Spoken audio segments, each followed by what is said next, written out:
stories connect and the connections of me with the East Africa community because I have spent a year living, studying, and internship in Nairobi, and also I have spent almost half a year to explore Rwanda, Tanzania, Uganda, and also there's some other regions I really desire to explore in the next maybe 3 to 5 years. I also built up some local partnerships and uh, also more willing to build connections. That's why I really happy have these opportunities to build up the real connection with all of you.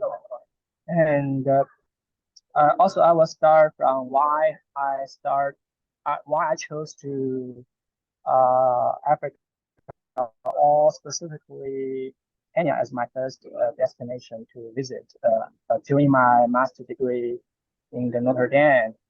Actually, I grew up in a small village in rural southern part of China. It's like 30 years ago. That region is super underdeveloped. Not not developed, and those people living there really in poverty. And I have also memories with hunger and every year we have so few chances to eat even meat. We don't have the chance to buy meat, and we grow most of the plants by our own hands. So I also have most of these memories, And once I visited in some villages in western part of Kenya, uh, for example, like Adelaide, and also I visited some villages near Uganda. The same scenario shocked my mind because I have felt that same emotion. People eager to build up their wealthy, and also people wants to educate themselves and use this power to change their lifestyle, especially the young generation. So that's why I have made a decision to experience myself to dive in Kenya. And so what I have done during my internships and the past 5 years, because I already finished my master degree like 5 years ago, and so during that past 5 years, I have I started my own uh, social impact uh, social impact business in China. So basically, I'm trying to bring more Chinese investments overseas to be sustainable. What does it mean? Because usually in the past 30 to 50, 40 years, the China became a big giant economy player and I used to talk most of my friends in Kenya, and they told me that there are lots Non of solo. goods from import Non solo. import from But also, bunch of morning and boarding. I don't know, uh, not boarding, but when they issue the boarding pass. Who is that? They had the Mugamba to free seats already. Oh no. Shield. Yield. Booking a seats here. Around the Okay. students are coming in. Have. You have what? Not the data. Okay. Nkutuma okugula obugi bwa nakato. Obunga bwa mwoko. Mu supermarket, Capital Shoppers. sorry, Obonozo. maybe someone. Toyagalira ddala ku inconvenience nga. Birabo, thank you. She's muted now. Okay, I'll continue. So I think that's the status quo right now because over the past like 40 years, China just go big and they invest not only domestically but also internationally. So there are lots of investments in Kenya, also in other countries. But at the same time, they're caused, they're they're they're part of the conflict, the root of the conflict, because of the unfriendly of the environment, because of the salary problem, also because of the corruption sometimes. So I guess that's that kind of challenge, because China is super big, and because of China is becoming so big in Africa. And so what I'm trying to build is transform those players and big companies in Africa to be more sustainable, to be more peaceful, to be more linkage, more build up trust linkage with the local community. And so this is the vision what I really want to achieve.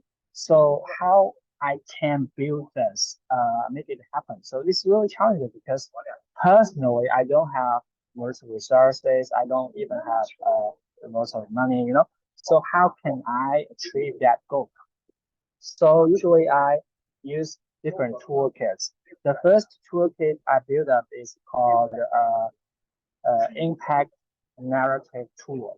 It's actually synthesized with international using the social media. So I have built up lots of social media platforms in China. We have lots of followers in China, and also we post lots of articles and reports and the short videos. And then we have lots of younger generation who really care about this and then want to support us. So that's why we have kind of get power from the from the youth. At the same time, we leverage this social media power, younger generation power, to build up the platform to we call it forum. We have lots of forums to build up the relationships with the players, like the companies and the governments, so that we can have that partnership and the collective action to transform all those players, the mindset. So this is the second thing we have done. We build up the forum. We call it Peace Forum. So actually it's the first Peace Forum in China has been built and launched. It's really exciting because before that, peace is actually a political concept in China. Nobody discuss peace in a grassroots, level, or nobody wants to discuss peace because they think peace is too broad, too vague, and it's like kind of far away from the normal life and daily life. But we are trying to bring peace into the center of the discussion and the center of the civil society, because there's even in civil society nobody talks about peace. People talk about maybe more about the environment protection, climate change, women empowerment, something like that. But nobody talks about peace. So I guess we are the first organization really bring peace into the discussion about the society. We really make this concept be accepted by the government, and at the same time accepted by newspapers, by the younger generation. So I think this is the project we have done in the past like 5 years. And the third thing we have done is we really bring these younger teenagers to the UN conference. We invite them to attend the UN meetings, to have some competition with international students. For example, last March, I finished a conference held by UNEP in Nairobi, and as the representative, I have also invited four teenagers from China. They are selected by different ways, and they are really excellent in any way. But at the same time, I asked them to attend the UN conference because I want to first use their voice as a bridge to explore, to spread the news about the Kenya. Because most people don't know what's the real status going in Africa. So we really need someone from the youth, especially their mindset is more open. So we really invite some youth leaders from China to physically visit Africa and to see the vitality, to see the prosperity of this land, and to build a real connection with the civil society leaders from the local community, from the social impact founder from Kenya. So during that 3 weeks in Kenya, I visited actually more than 10 organizations, and I built up a relationship with them and talk with them and sign an MOU with them and build trust with them because I want to build up the platform. I want to invite more youth from China to visit physically in Kenya and Uganda or other countries around East Africa. So right now I'm also head of the international department in one of the biggest youth international organizations association in China. I am the head of the international departments. So I'm in charge of the strategic building of this organization. It's based in Shenzhen near Hong Kong. Shenzhen is one of the biggest city in China. It has like 25 million people. 25 million people, and it's approximately 5 times GDP, 5 times GDP than Kenya. Compared to Kenya, GDP, the amount of GDP is 5 times larger. So you can imagine how big the city is. So I'm really trying to build more trust between Kenya, between Uganda, and using the youth power. I will finish very quick in 1 minute. And the first thing I built is the e-commerce. Everybody knows that China has a very vibrant internet infrastructure, and Huawei and everyone knows Techno, all these giant tech companies in Africa. So I'm also thinking how we can build something meaningful between Africa and China. So right now, I'm also the head of the department of the e-commerce association in China. It's in Shenzhen e-commerce, cross-border e-commerce association. I'm the head of the international department office. So I'm developing the strategy to develop the e-commerce, cross-border e-commerce projects between China and Africa. So I'm also very willing to build up any links with any organizations from Africa, from Uganda, from East Africa, from my alumni. And the baseline of that vision is just as I shared in the very beginning. I want to transform the investment mindset. I want to build up peaceful and sustainable investment ecosystem between China and Africa. I will end here, okay? And open any questions. I'm sorry for I haven't shared any slides. I will share it later on the WeChat groups, and you can check it out, okay? Thank you so much. Yeah, that was a great presentation. And hearing about you and the impact and the investments that you are putting into nurturing the business mindedness or perspective in young people. Do we have people who have questions? Thank you for joining.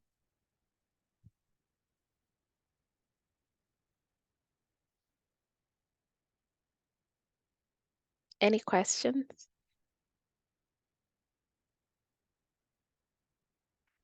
So Qing, I did see that you were you were selected as a member, or you appeared in the list of the 32 DOMA list. Would you tell us a little bit about that? That was quite interesting.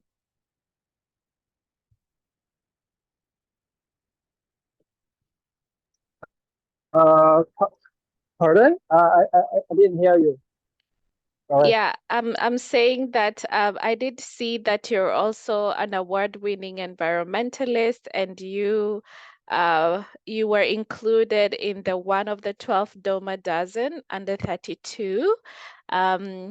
Would you tell us a little bit about that? Oh, okay. Yeah, I was selected as the one of the dozen. It's like 2 years ago. Why I was chosen? I guess because because I built up the first peace conference, peace forum in China. So it's an annually meeting. It's the first and annually held international meeting. But the thing is about peace and affiliated with UNESCO and a city. So it's like a huge event in China. And I am the director of this conference. So I think this it's really challenging in China to make it happen, but finally we make it. So I think that's why the community of the Northern accept that, and I think it's meaningful to be representative of the Duma. Yeah.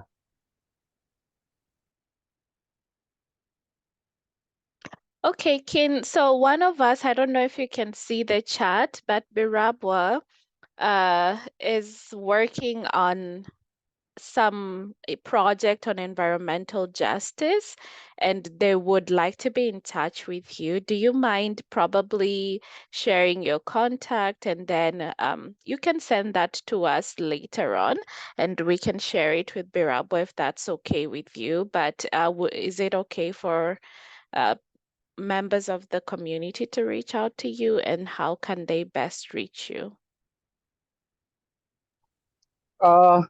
I think by WhatsApp is good for me. Okay. And I'm quite okay and open. Yeah. So can I share your WhatsApp connection with them? Your contact? Yeah. Okay. Sure, please. Okay. Yeah. All right. That is great. Thanks, Birabwa. And I hope I'm not butchering your name. Is it Birabwa, the last name together, or each is separate? Okay. Thank you. Yeah, do we have another question?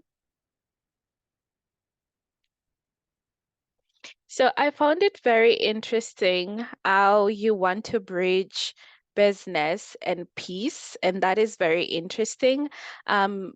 But I'm also very curious why you chose the young people, because one of the things you mentioned is you are encouraging youth to attend these peace conferences, peace meetings, and business related meetings. And I know that for a lot of young people, resources is a challenge. So, number one of my question is there any sort of support to support these youths when they're coming for that conference? And also number two, you mentioned that you were bringing youths from China to come to Nairobi, for example. Is it the same way for, let's say, some group of youths, maybe let's say Nairobi or Kampala or Kigali, who want to probably come to conferences maybe in Beijing or places like that? Is there some sort of support, or what are the dynamics? How does this work?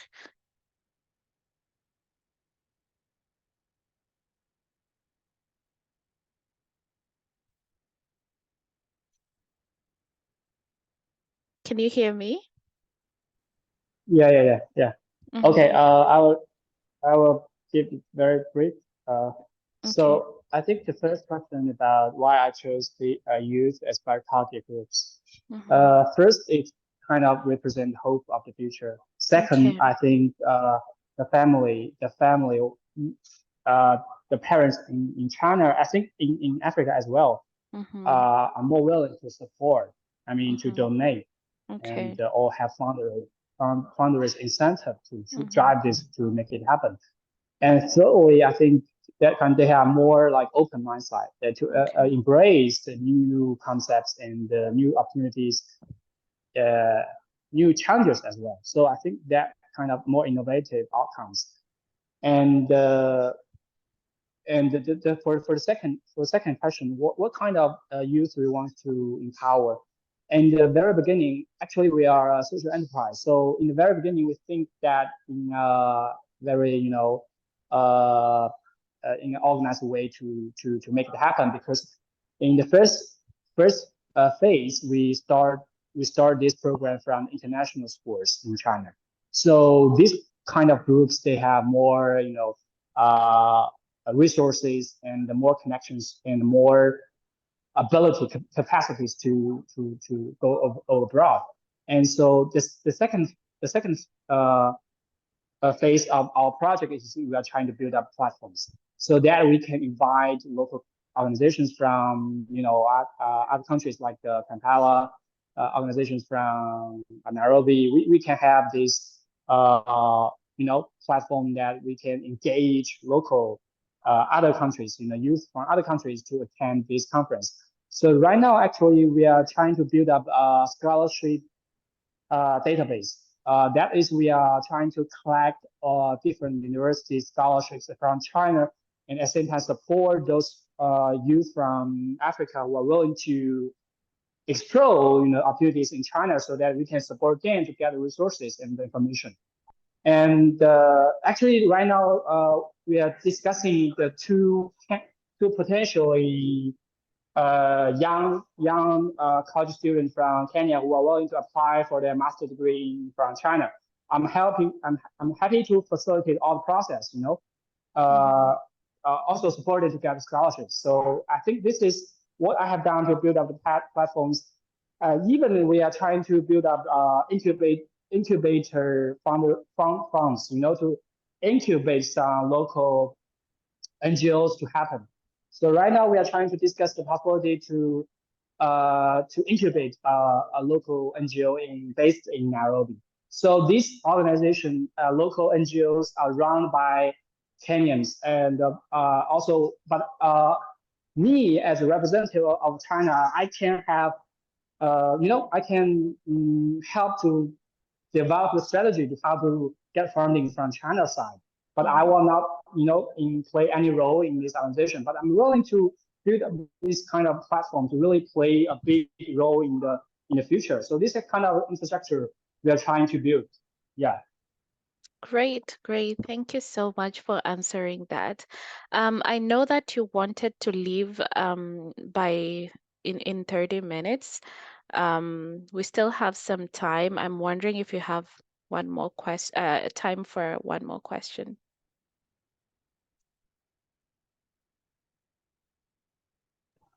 I just read the question from Rose, right? I will try my best to answer this question very quick. Okay, if great, you thank you. are more concerned, if you are more concerned about this question, I will also, maybe you can talk later. About this human rights issue, the contest business, I think, it's challenging. I mean, in China, it's kind of sensitive to discuss this. But at the same time, we already have some academia, resources from China, from the top universities. I mean, even it's really sensitive in China to do human rights or to do this kind of peace, the concept really new for the governments. But at the same time, actually, it's the same in Kenya. In Kenya, there are some issues we can't talk, like abortion, like something like that. But at the same time, I think in China is actually they face the same context.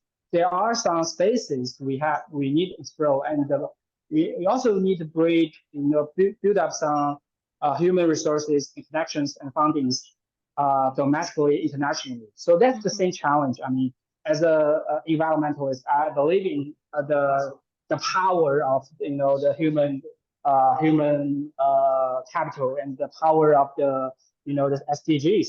So I really have this mindset. At the same time, but 10 years ago, I don't have this mindset. What I have said is the younger generation right China, they go abroad, they study abroad, so have this, they all agree on this consensus. So I think like 20 or 30 years ago, we don't have this mindset of human rights. But like we will witness what we'll bring into the to the table. I think I'm quite a part of positive about this. Yeah, that was and also we need to make it happen by ourselves. Yeah. Sorry, I have to leave because it's quite like, all right, yeah. Okay, thank you so much for joining us and for making time to share your story. We appreciate that. I will stop recording.